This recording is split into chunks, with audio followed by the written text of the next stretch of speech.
வணக்கம் நண்பர்களே.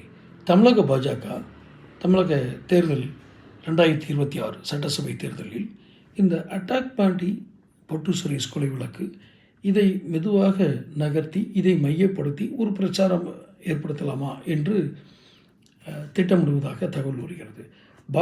தமிழக பாஜக இப்படி ஒரு திட்டத்தை கையில் எடுக்கும்போது அதை மறுத்து பேசுவதற்கு அல்லது அதை எதிர்கொள்வதற்கு திமுக எப்போதுமே தயாராக இருக்கும். அதில் மாற்று கருத்தில்லை. எத்தனையோ களங்களை சந்தித்து வந்தவர்கள். ஆனால் இப்போது அவர்களுக்கு இருக்கும் மிகப்பெரிய தர்ம சங்கடம் என்னவென்று பார்த்தால், இப்போது குற்றம் சாட்டப்பட்ட குற்றவாளி உயர்நீதிமன்றத்தால் தண்டனை விதிக்கப்பட்டு சிறையில் இருக்கிறார்.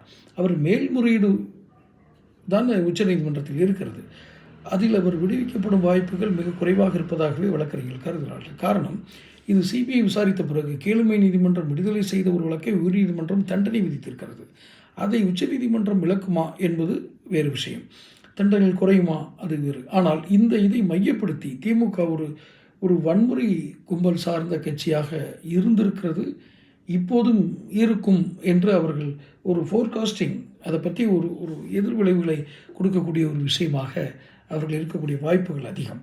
இதை எப்படி களத்தில் திமுக சமாளிக்கும்? எதை திமுகவிடம் கேட்டால் இதெல்லாம் எங்களுக்கு ஒன்றுமில்லை, நாங்கள் எல்லாவற்றையும் சாதித்து விடுவோம் என்று கூறுவார்கள். அவர்கள் களம் கண்டவர்கள். ஆனால் உண்மையில் இது ஒரு அச்சுறுத்தலாகத்தான் இருக்கும் என்று அரசியல் நோக்கர்கள், அரசியல் வட்டாரங்கள் தெரிவிக்கிறார்கள். தொடர்ந்து சேனல் பாருங்கள், சப்ஸ்கிரைப் பண்ணுங்கள், நோட்டிஃபிகேஷன் பதிவு பண்ணுங்கள். அப்போ தான் உங்களுக்கு வீடியோஸ் வந்து சேரும். அதே மாதிரி பிடிச்சிருந்தால் ஷேர் பண்ணுங்கள். நன்றி.